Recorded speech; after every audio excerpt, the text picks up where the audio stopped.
Assalamualaikum warahmatullahi wabarakatuh.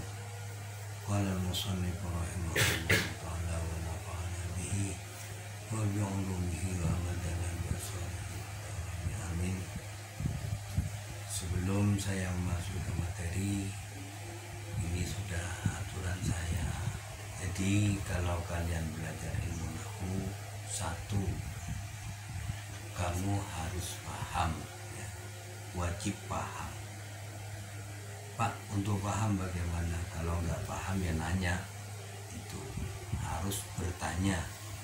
Jadi kalau guru menerangkan kamu nggak paham, bertanya. Yang kedua, ilmu nahwu itu syaratnya harus hafal dan perlu diketahui sama murid-murid yang kelas 10, terutama ini murid yang masih baru. Saya bukan promosi, bukan, bahwa ilmu nahwu itu ilmu yang paling penting. Jadi kamu seandainya belajar nahwu yang sungguh-sungguh, karena apa? Nahwu itu nanti akan menjadi alat semua kitab. Anda belajar fikih, kalau didasari dengan nahwu enak. Anda belajar usul fikih, berangkat dari nahwu enak. Sehingga saya anggap bukan berarti saya mengecampingkan materi yang lain, tapi sebelum yang lain kamu pelajari itu lebih ditekuni.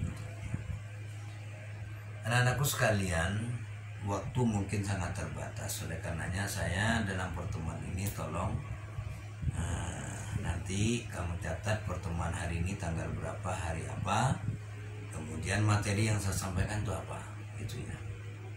Bismillahirrahmanirrahim. Al-kalamu huwa labdul murakkabul mufidu bil wad'i. Kalau ma'anil mufradat, al-kalamu utawi kalam. Bagi anak yang di luar Jawa mungkin utawinya diganti adapun, gak apa-apa. Al-kalamu utawi kalam, huwa iyo kalam, ya, iku al-lafdul lafad al-murakkabu kang disusun, al-mufidu kang memberi faedah, bil wad'i kelawan disengaja. Wa aqsamuhu lan utawi bagian-bagiannya kalam, iku salah satun telu atau tiga.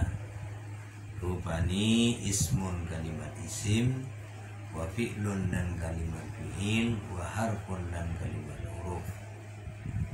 Ja akan teko opo huruf lima nan maring arti. Fal ismu mungko utawi kalimat isim, iku yu'rafu diketahui atau den weruhi opo isim, bil khabdi kelawan sebab jer, wa tanwini lan tanwin, wa dukhulil alif wal lam lan maksudnya alif lam atau al, wa hurufil khabdi lan huruf jer. Wa yalan utai huruful khabdi iku min, wa ilalan ila, wa an wa ala dan ala, wa filan fi, wa rubalan ruba, wal ba'ulan ba, wal kabulan kab, wal lamulan lam, wa huruful qasami lan piro-piro huruf sumpah. Wa yalan utai huruful qasam iku al waw wau, wal ba'ulan ba, wa ta'ulan ta, wal fi'lulan utawi kalimat fi'il iku yu'rafu tin wurui opo fi'il atau diketahui opo fi'il, biqad kelawan sebab qad wasililan sin, wa sawbalan sawfa, wa ta'i ta'nisi sakin, wa ta'i ta'nisi lan ta'tanis as-sakinati kan mati. Wal harfulan utai kalimat huruf iku ma kalimat la yaslu kang ora pantes ma wa serta lima opo dalilul ismi tanda kalimat isim, walalan ora pantes opo dalilul fi'li tanda kalimat fi'il. Ini ma'anil mufradat ya. Saya minta anak-anak jangan sampai ada yang tidak bisa memberi makna. Kalau nulis pekunnya belum bisa, pakai nggak apa-apa, dilatin aja. Al-kalam utawi kalam pakai latin. Tapi ini memang ciri untuk kita menuju kepada bisa baca kitab. Karena dengan kamu bisa baca utawi itu nanti kamu sudah sudah mengenal ini mubtada, itu iku ya berarti khobar gitu. Itu perlu kamu menggunakan seperti itu. Dan anakku sekalian, dalam kesempatan ini saya akan menyampaikan materi yang pertama, kalam. Hampir semua di dalam ulumun nahwiyah, dalam ilmu nahwu itu bila bicara nahwu pasti awalnya bicara kalam. Ya, kalam. Cuman kalau dalam imriti kalam begini, kalau alfiah begini. Kita bicara di dalam jurmiyah ya. Sudah saya kasih arti tadi bahwa sama nani yang kesimpulannya kalam itu apa sih? Kalam itu adalah lafaz yang tersusun, yang memberi faedah dan disengaja Mungkin kalian nanya, Pak, kok gak ada bahasa Arabnya? Loh, otomatis kalau bicara kalam pasti bahasa Arab, gak mungkin bahasa Indonesia gitu.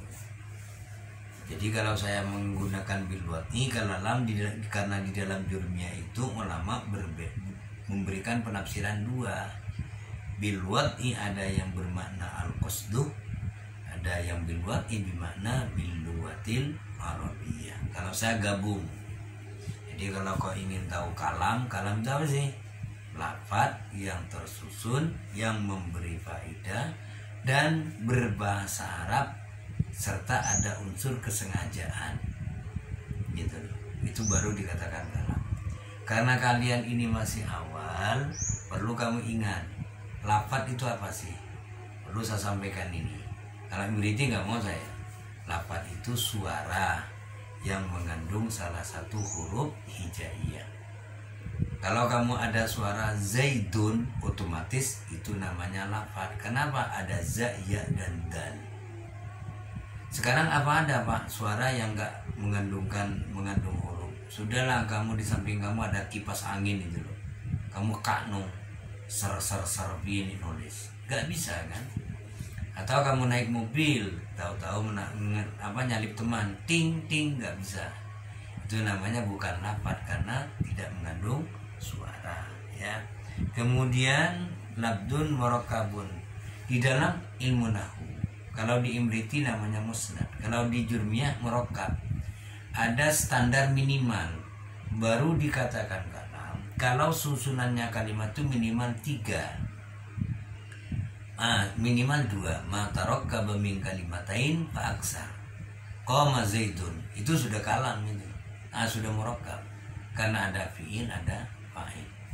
Qala fi masuk murakkab karena sudah 2. Ada fi'il, ada huruf.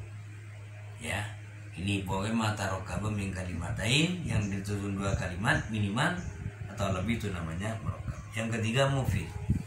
Mufid itu sering yang muncul teman anak-anak kadang kurang paham. Bahwa mufid itu sederhana ya. Kalau kamu dengar gak timbul pertanyaan, gitu aja. Qama Zaidun, Zaid berdiri. Mau ditanyakan apanya? Kan gak mungkin sih. Zaid duduk, ya sudah, kamu kan paham sudah. Oh, Zaid itu namanya mufid gitu. Gak muncul pertanyaan. Di mana duduk itu kalimat lain sudah itu.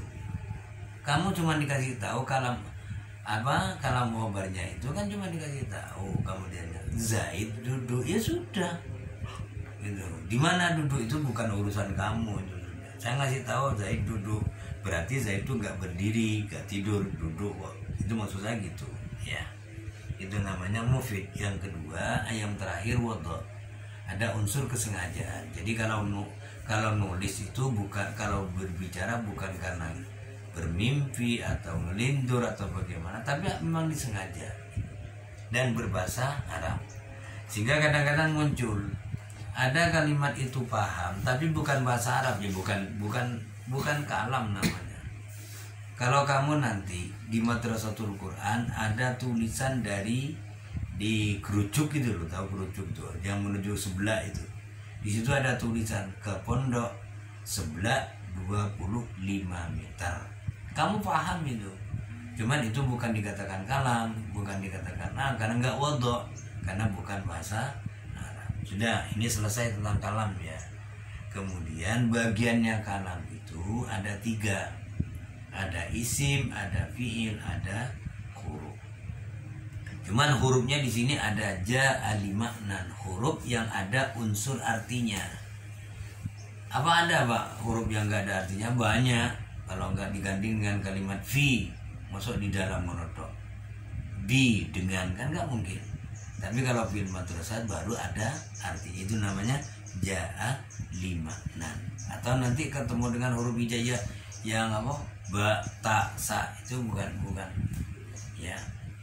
Selanjutnya perlu kamu ketahui bahwa setelah kamu memahami tentang bagiannya kalam, isim, fi'il, dan huruf, sekali lagi saya menyampaikan kepada anak-anak harus tahu definisinya ya. Isim, fi'il, huruf, itu definisinya harus tahu. Isim itu apa sih? Kalimatun dallat ala ma'nam bi nafsiha wa lam taqtarin bi zaman. Saya beri satu saja, yang lainnya nanti ikut. Isim itu adalah kalimat yang menunjukkan arti dirinya sendiri. Kalimatnya itu loh, kirdun, maknanya apa? Kera, itu namanya menunjukkan arti dirinya sendiri. Kalau kirdun diartikan sekolah, itu namanya nggak menunjukkan arti dirinya sendiri dan tidak butuh waktu. Itu isim. Jadi kirdun ya kera, nggak ada, sudah kera akan kera itu. Kebalikannya ketika fi'il, kalimat menunjukkan arti diri sendiri tapi butuh waktu gitu. Waktu kamu ingat sedang, akan datang, lampau.